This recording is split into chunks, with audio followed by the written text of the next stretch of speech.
Okay. One. Bonk.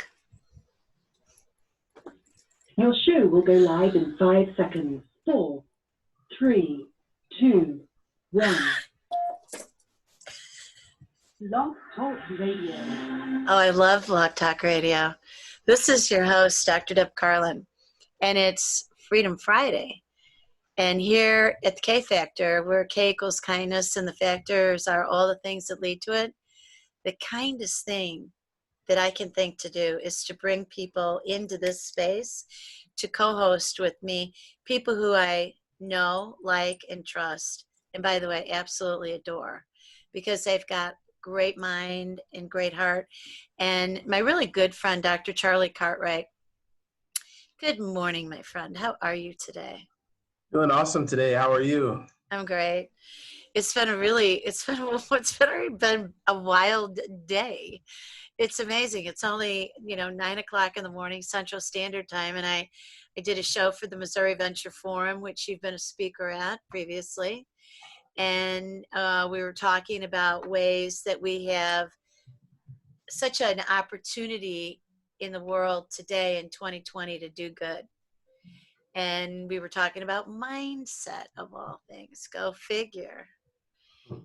And so today I was saying to you, all right, what are you on fire about, Dr. Charlie? Yeah, I think that just freeing our minds, we have so much clutter and there's so many things that bog us down. Right, boy. And a lot of times I think people become prisoners of their own mind, their own thought world.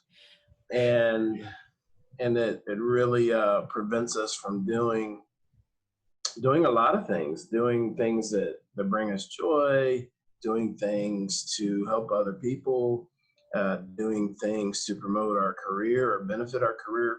We get caught up in so many of these cycles, and there's so much cloudiness and static, and there's a lot of things to keep us busy. And when we're doing that, the time passes, but then at the end of that time, what's actually accomplished? Are we closer to, our goals? Are we closer to happiness? Are we closer to impacting other people? Or are we just busy all day and our mind cluttered with all of the trappings that are out there in our society? It's interesting that you put it exactly that way. One of the things that we were talking about in the Missouri Venture Forum on a Zoom call was Jonathan Allen, who created EQ, which is Entrepreneur Quarterly. He is a wonderful young man, British, with a very worldly perspective that he brings to us. And he was making mention of the things that we've learned during 2020 because of our lockdowns, stay at home, and just everything that's happened. And he really wanted to talk about mindset. And as we were talking about it, one of the things that it spawned in me to make mention of is this period of time is opportunistic for us to sit still. Because as you're describing all of what you're saying in terms of cloudy and all that, we have been a frenetic society for a long, long time. And that behavior gets us scattered. And what we have an opportunity to do right now and have had all year is to sit still and be grounded where it is we find ourselves. Really hunker down, get comfortable in your home and think about, how do I want to arrange this room so that I'm really comfortable? How do I want to get comfortable? And then your mind starts to think, not only do I want my body comfortable, I want my mind comfortable. And that's the thing that's the real pandemic right now, is we don't have freedom of thoughts because we're so uptight, we're scared, the uncertainty, right? So is you're talking about that scattered and that freedom of thoughts. What's your formula, Charlie? What do you do to get a hold of your mind and to be able to focus? It's so interesting because as you were talking, I looked at it reminded me of my Facebook post this morning. And the post is basically virtually all limitations are self-imposed. That's the quote that I posted. And so for me, it's not looking externally. Yeah, right. It's not looking externally. It's looking at me in the mirror. Even the book, and it's so interesting that this is what we're covering because I'm going through this book, Think and Grow Rich. Yeah, yes. I read it every day, and it says this. Today's my reading. Before you can control conditions, you must first control yourself. If you do not conquer self, you will be conquered by self. And so, in our society, well, hey, I need this gadget, or, or my friend didn't support me, or my loved one didn't, or my boss or the job, all these external things, when really it begins and ends with us. And so I really look at what can I do, to settle my mind. Is there one safe space that I have in the world where I can go and sit down and not have distractions, and to your point, feel comfortable? I have a spot that I know I feel comfortable, I feel creative, I feel inspired, I can relax, I can contemplate, I can recharge, I can plan, and then I can execute, all from the same spot. And so I think it's important to have that space, find that space. I mean, I know people that have a closet even, and they go in that closet and they've got it set in there to where that's their safe space. When they need to get away and recharge, they've redesigned this closet, small room, and they can go in there and meditate and do some of the things they want to do. So I always look at the person in the mirror, and that's where I start. Yeah. Boy, I'll tell you what, it's amazing. One of the exercises that I started doing with people in events was I bought a box of handheld mirrors. And I would say to people, okay, so pick up the mirror. And they'd like pick it up and make jokes and shriek away. And I would say, okay, so, and then other people would be going, oh, am I getting a pimple over here? Wait, do you see a hair there? And I'd let them do that for a few minutes, and I'd say, okay, now I want you to look deep into your own eyes. And it is amazing how uncomfortable people got. You're brushing your teeth in the morning, you're shaving, you're doing, all the things that we do, and washing your face and everything, and not looking in your eyes. And the eyes are the window to the soul, right? We've heard that. And people get afraid. I have people every single time who start to cry because they are, I can feel my eyes welling up just thinking about it. And people would say, I can't believe I'm crying. And I'd say, when was the last time you did this? I don't think I've ever done it. Okay. Well, welcome to yourself. Yes. Now, to break up the sadness and the sorrow of it, I also had like 5 battery operated mirrors. So when you lifted it up and you looked at it, there was a sensor in there, and it would either go, ah, or it would go, oh no, or it would start laughing.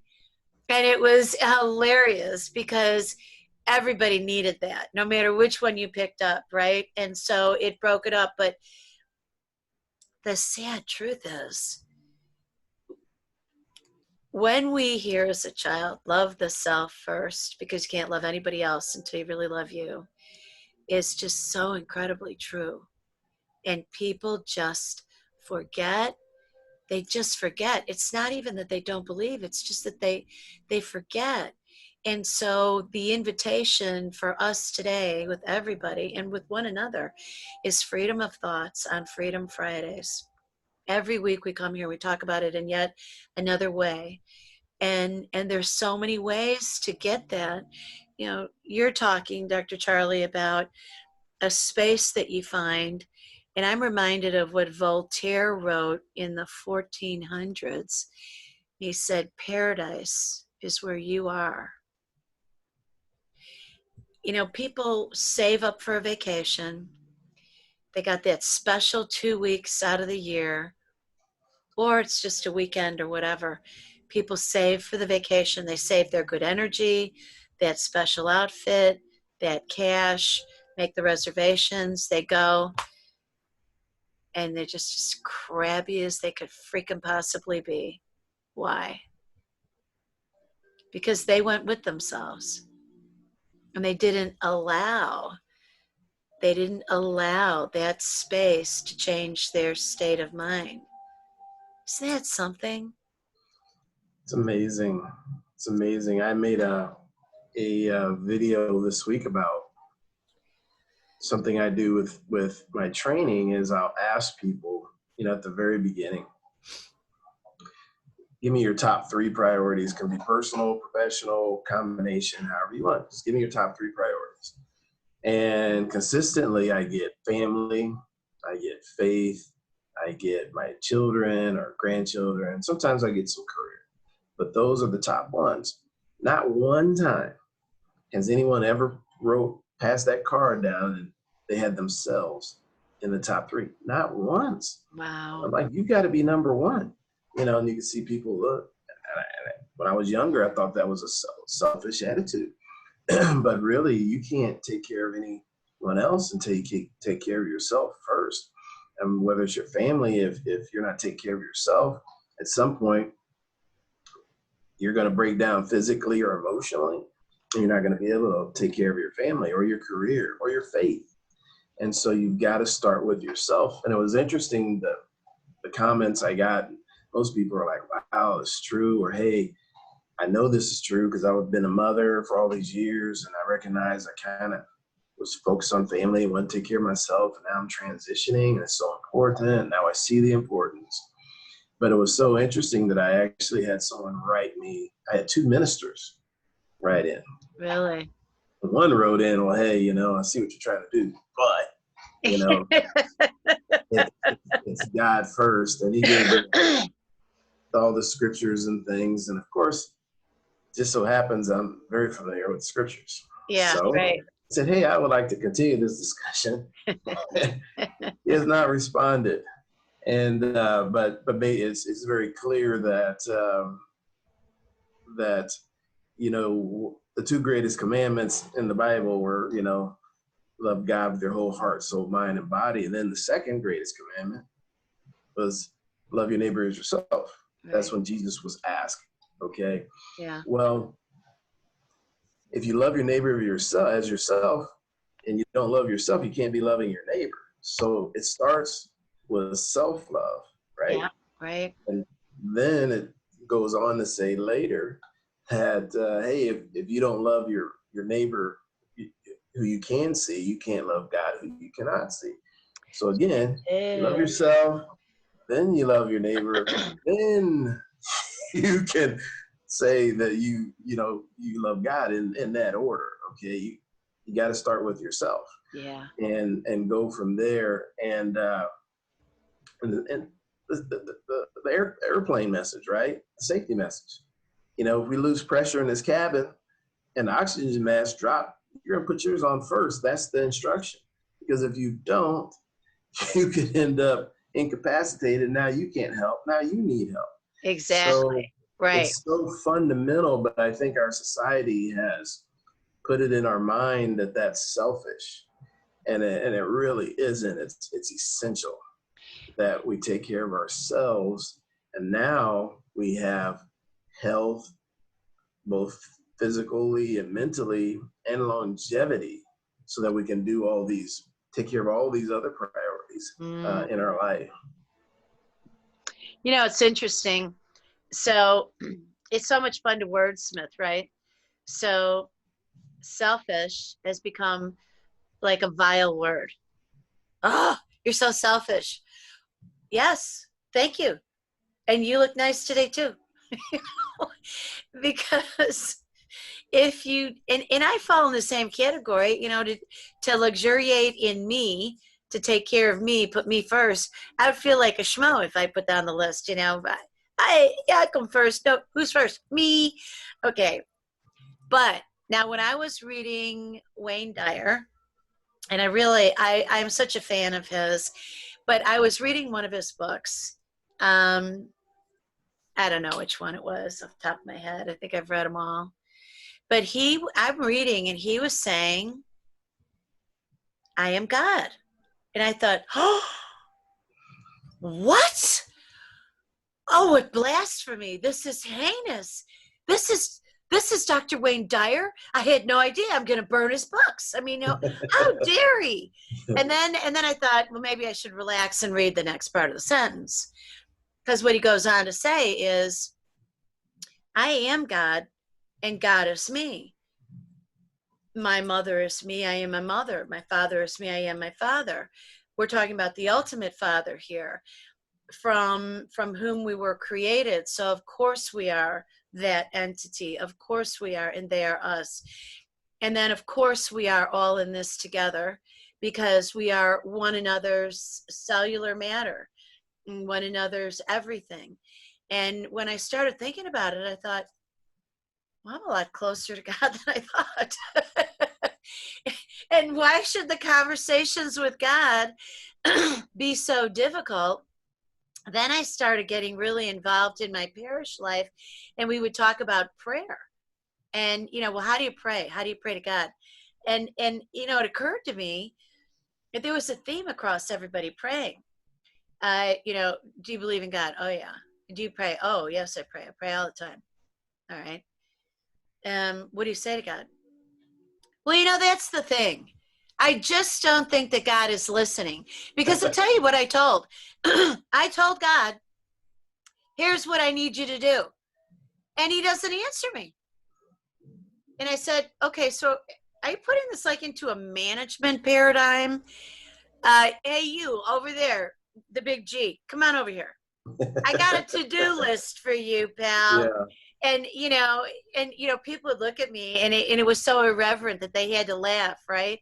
And so I said, you know, really, there's another saying too, and that is that God always hears you, that God always listens, and he always answers. Now, for anybody who is listening to us, if they is an atheist or an agnostic, or calls our creator something else, whatever it is that you call an entity, even is science, mother nature, whatever, there's something that we all avert our attention to at some moment in time and ask for help.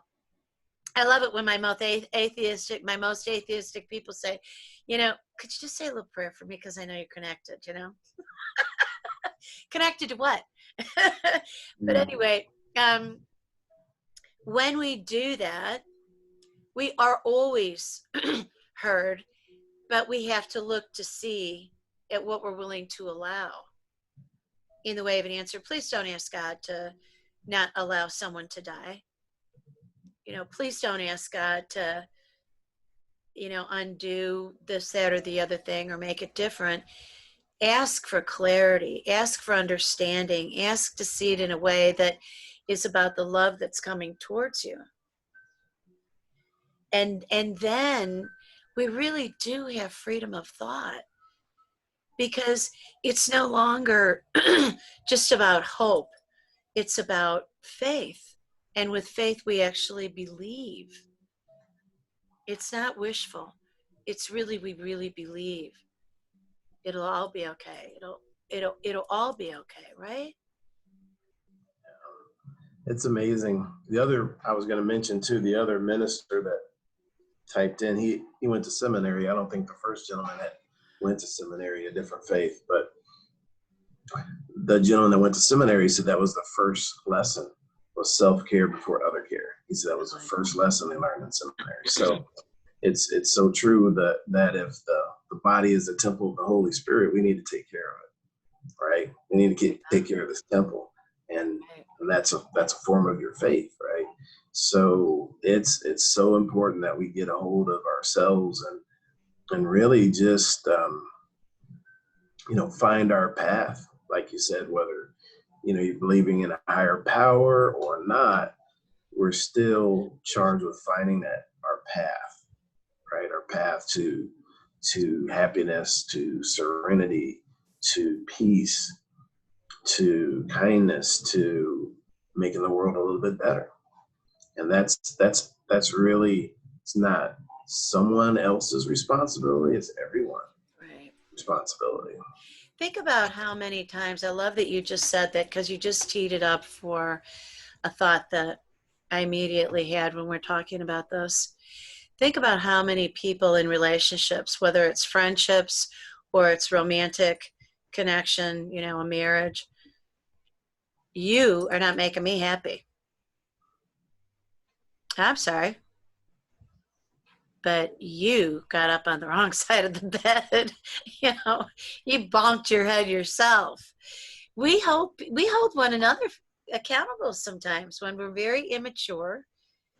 We hold one another accountable for our happiness. And oh my goodness, I find myself counseling people and guiding them in relationships, and saying, well, what is it that person is supposed to do to make you happy? What would make you happy? Mm-hmm. Yeah, well, I want a house. Okay, and then you're in the house. Then what do you want? And then you got that, and then what do you want? It's a never-ending story. Exactly. Yeah, it's always the bar is always moving, right? Right. You become you become like a trick dog on an obedience course. Okay, now jump over that ball. Here, climb through this hoop. Yeah. Go to the left, go to the right, roll over. Yeah, it's never ending. That's why I do think that 2020 is a time of uncertainty, but the certainty that we can get out of this is freedom of thought. And it's a discipline, right? What is your discipline inside of that head of yours, Dr. Charlie?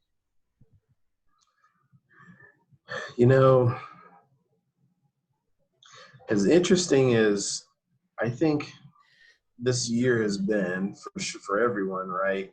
And there's a lot of uncertainty. Yes. Okay. Yes. And this is just a thought that came in as you were speaking. And so I'm apologizing if I'm deviating a little bit from your question. Oh no, we love your journey. Yeah, I wanted to give you this thought as it came in. So there's Okay. so much uncertainty, but it's also creating a lot of certainty.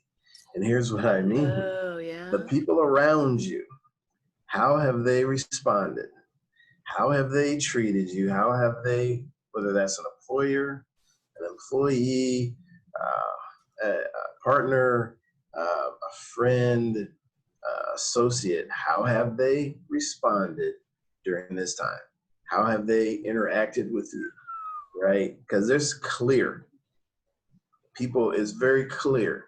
Attitudes, there are people that you weren't sure, I thought they were my friend. Now you know that they're your friend or they're not your friend, right? Now you know. People that you had maybe on the periphery, it's become very clear. And so there's been a lot of clarity, and some of it's been, obviously for everyone's been very surprising. Oh yeah. And I was like, wow, I didn't realize that you thought that way, right? Mm-hmm. Because now you're behaving that way. Well, it's always in there. But before it was a facade, and now you see people are being revealed for who they are. That's true. And people are stepping forward, stepping up, and other people are stepping back. Yeah. And it's very clear. So I think it's really important at this time to take note of all that, because that's important information. It's not accident. Okay, this has gone on too long to say someone had a bad day. Okay, this has been months, and here's these behaviors, these things, and so it's not a fluke. So I think Dr. Maya Angelou was one of my favorites. I've got a story for you after you tell me that. She's one of my favorites, right? And so she's gone, but her wisdom lives on. And I remember she was on a show with Oprah, and that was one of Oprah's mentors. and she would have her on her show from time to time. And so she had her on her show, and she's just asking her questions.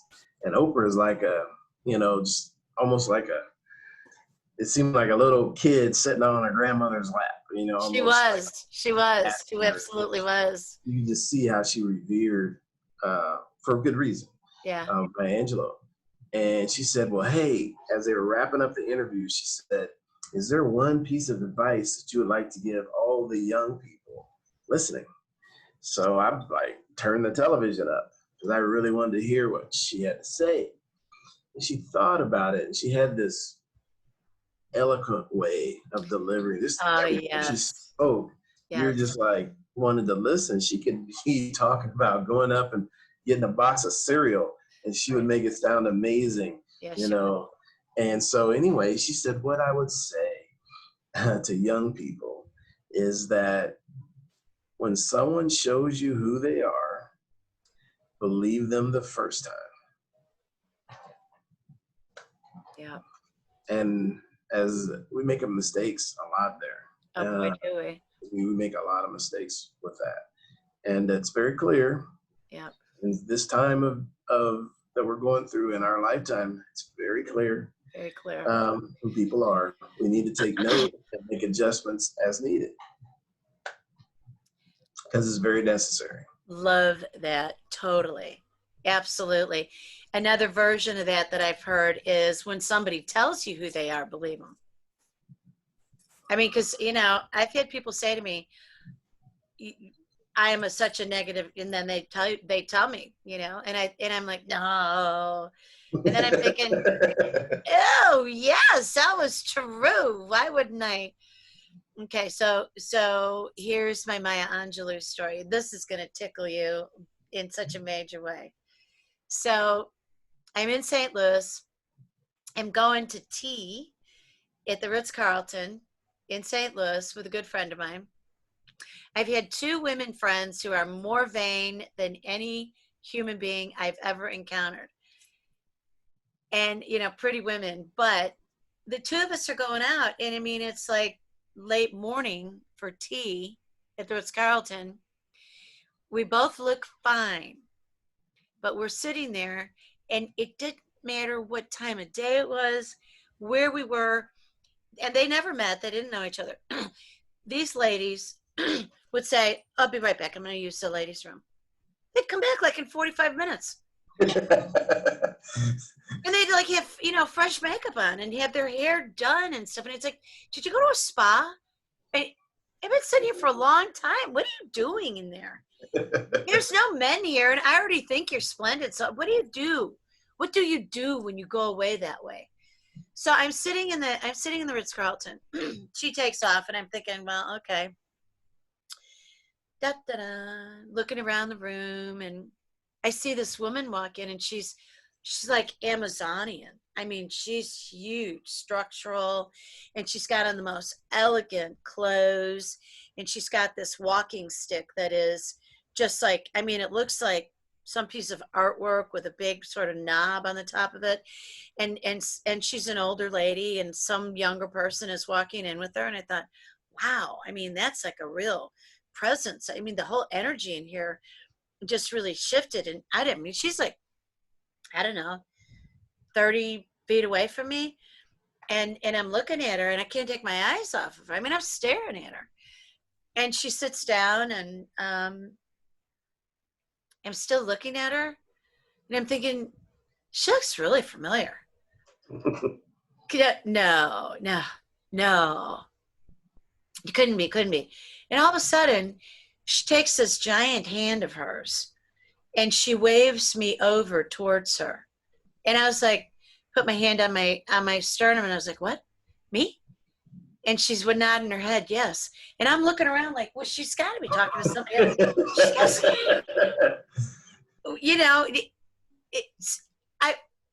What? So she waves me over. And so I get up and I walk over. I said, did you mean me? Yes. And she said, sit. And, she gestures. I mean, everything's so elegant, Charlie. She gestures me to sit at the chair with her. And so I sit, and we're on these 2 upholstered chairs. Now she's real relaxed. She's leaning back and just sitting there and talking and looking at me. And I'm leaning forward, you know, like a little neurotic, energized bunny. And I said, "Is it?" And she said, "Yes." I said, "Really? Are you Maya Angelou?" And she said, "Yes." "Who are you?" And I said, uh,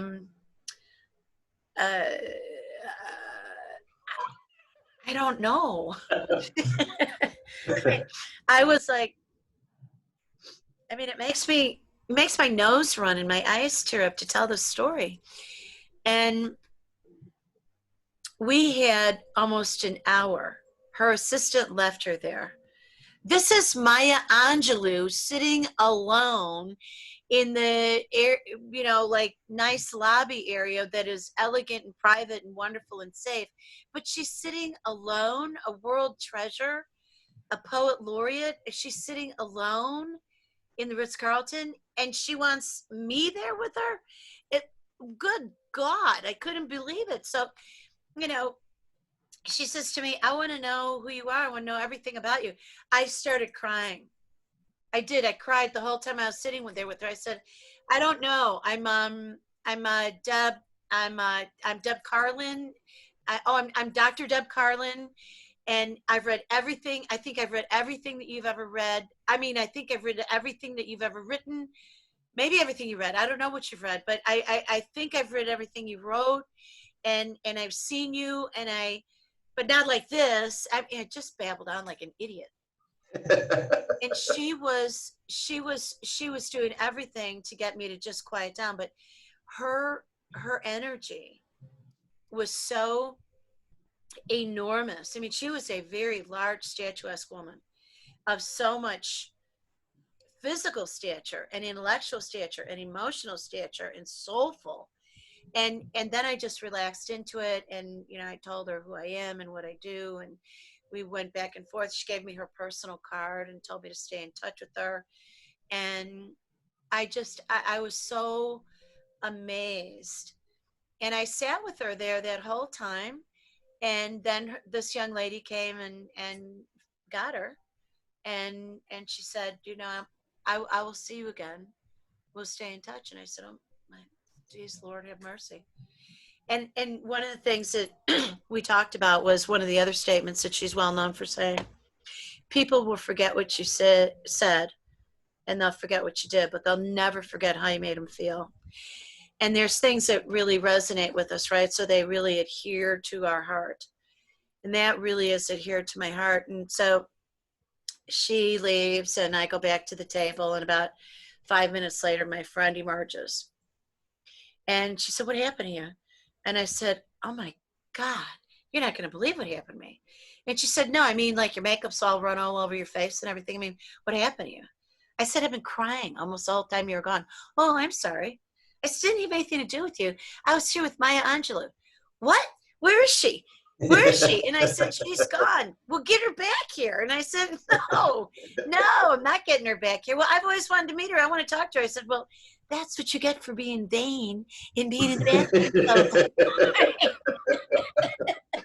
Oh, And so I mean to tell you, I had that time with Maya Angelou.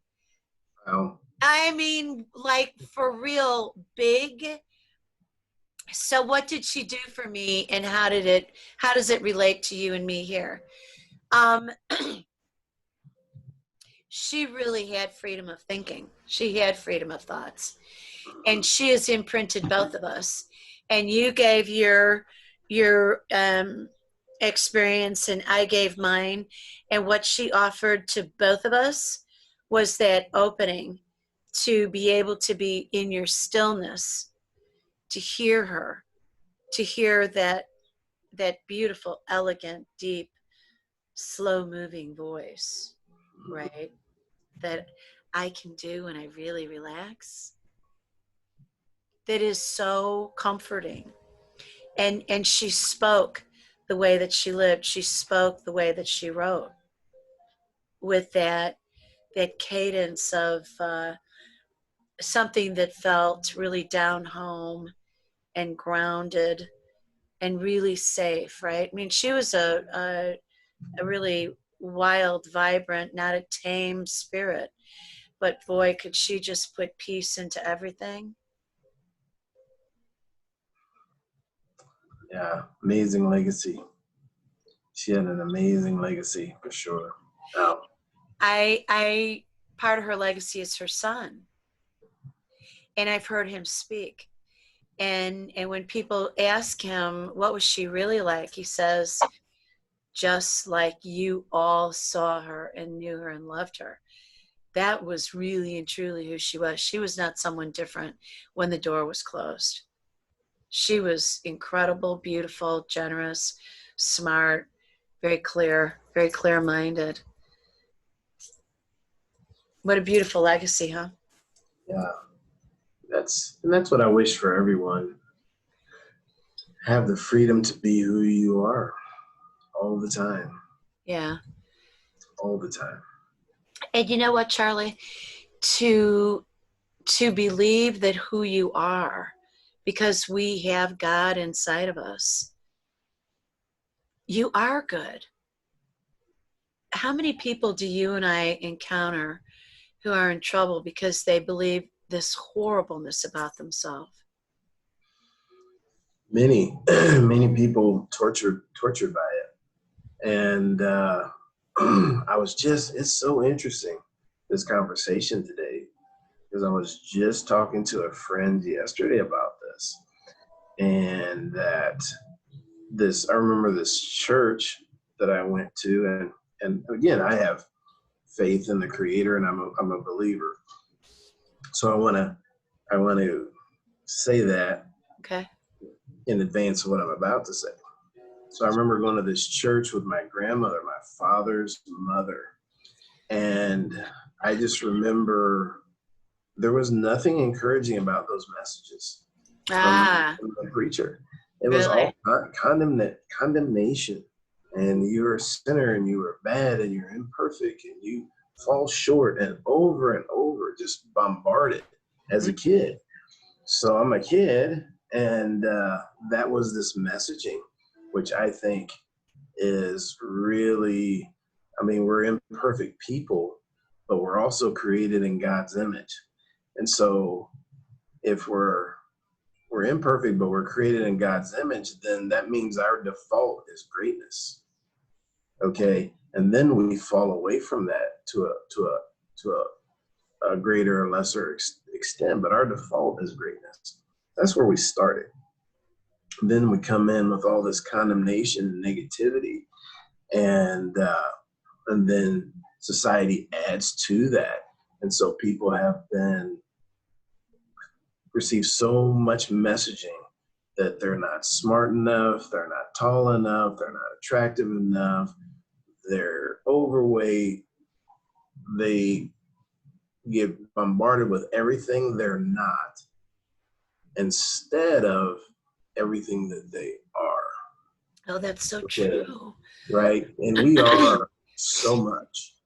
And no one can be everything. But what we are is enough for us and everyone in our circle, right? It's more than enough Yeah. once we embrace who we are.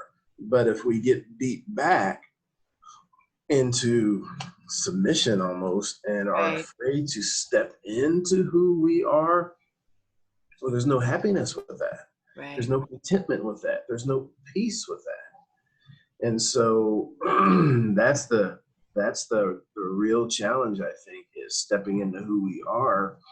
And there's some fear there. But once we get beyond that, then there's really comfort in who we are and what we do and what we talk about and how we interact with other people.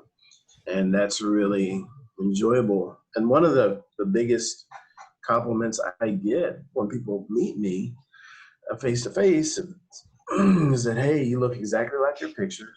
Yep. I didn't put a picture from 1995 up, look exactly like your picture. And then, everything that I've heard or read or watched your videos, you're the same person. Yep. You are. You know what I mean? And that's, thank you. And that's the biggest compliment, because I want to be the same guy that on the stage. If you see me at Walmart or you see me at the gas station or the grocery store, it's me, you know, and that's enough. Right. And again, there'll always be, you know, detractors and people that are going to point out things, and I'm not really living for those folks. And I want to be the best version of who I can be, and contribute positively to society. I love And that. no one else can be an expert in my life, right? You Right. know, and how I should live it. You know, I'm the one. You know, and Exactly. so and then ultimately, you know, responsible to the Creator. That's it. So You know, it's so wonderful to hear you tell that story, because we all know that we've got many sides to us, but we really do want to come across with our real genuine, right? I've had uh, these moments when I get a little gritchy and a little demanding. And I happen to be at a store. I'm not very good about waiting in line. And I can get a little persnickety about it. And it was a grocery store, and I was at the counter. Excuse me, as the person was about to start ringing me up, and I would just presented with kind of like my crabby self. And this guy looked at me and he goes, "Hi, Dr. Deb." And I said, "Excuse me, do we know each other?" And he pulls out my book. Build the strength within. And I'm standing there like with my hands up, and I'm smiling, and be the best version of who you can be. And I'm gonna help you blueprint your life. And I looked at him and I said, "Oh dear God." And he said, "Yeah, the pressure's on." I know that you're better than what you're presenting to me right now. And I looked at him and I said, "You know what? Let me just tell it to you like this. I'm just a whole human being. I have all the sides, 360 degrees of a big person here." And, he started laughing. Well, he's my buddy at the grocery store, of course. And it is interesting because how we can call one another out. You were getting complimented for it. I was getting chided for being a snot. And I just can't stand it when I do that. And I have to tell you, I am trying hard. And especially in 2020, I think it's so important that we lead with our kindness. I mean, for crying out loud, if we can't find our kindness now, at a time when we really need to call it forward, then we're really in trouble. And I will never forget that guy did that to me. And that when people meet us and we inspire them, whether we've got some kind of celebrity and notoriety because we're out there, we're being public or not, we really, each of us, are held accountable that people will never forget how you made them feel. Yep. And if we're crabby, we make people feel awful. And we're predisposed to that, right? Like, "Oh my gosh, what did I do? I'm so horrible. It must be because I'm ugly. It must be because I'm too fat, or I'm too skinny, or I'm too this, or I'm too that." And then people ruminate about that. And then here's the worst part. People internalize it, and then they wonder why they get physically sick. Our mind drives the disposition of our body, and we can make ourselves either really sick or really healthy. Yep. So, especially now, we ought to be doing everything possible. And, I love, my favorite part of this conversation today might be your absolutely ingenious epiphany that while this is a point of uncertainty, it is a point of great certainty. We really have gotten to know who one another is. Big time. There is no hiding now. And Right. I am a, I have found myself in this time of incubation paying really close attention to how people have made me feel. And there's some people who have really been, let's just call it icky, It's a nice way to put it. Yeah. and then I think my reaction is, I don't need that. I don't welcome it. I don't think I invited it. I don't want to participate in icky. I'm trying to do everything I can for me, putting me on the top of my list. Okay, since you convinced me that was the right answer, to to really be lovely. It's interesting. One of the things I like to do in my spare time when I have some free time just to kind of reset my mind is I like to play video games, competitive. So there's this strategy game I play, and so I'm playing the game, and it's one of those games. If you're distracted, you're not gonna play well. It's kind of like chess. If you're distracted at all, you're gonna lose. So I didn't play well, and so I'm like, all right, it's my first game, and it's warming up. I'm gonna play better the next game. And so I get a note from the person that I played, and it was like it was like a really nasty note about Really? how poorly I played, and just and some profanity in there and different Oh, things. And so I'm like, wow. So I was like, you know what? I got to respond to this.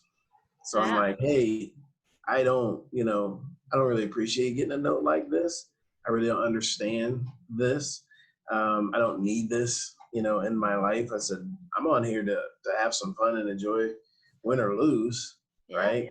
Right. And for you to send this note to a total stranger says to me that life's not good for you. And I'm sorry about that. And I hope that things turn around for you. Oh, bless your heart. Sent it to him. Yeah. Well, he wrote back and he was very, oh, I'm sorry.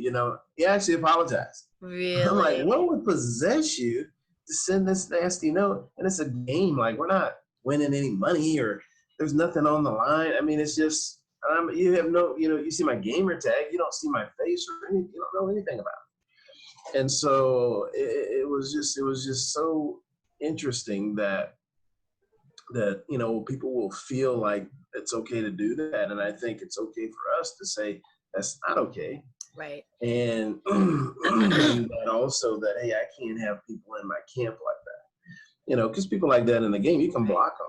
I don't want to, so I'm not playing with you. So we'll never compete again. Right. Go play somewhere, go play in another sandbox or whatever.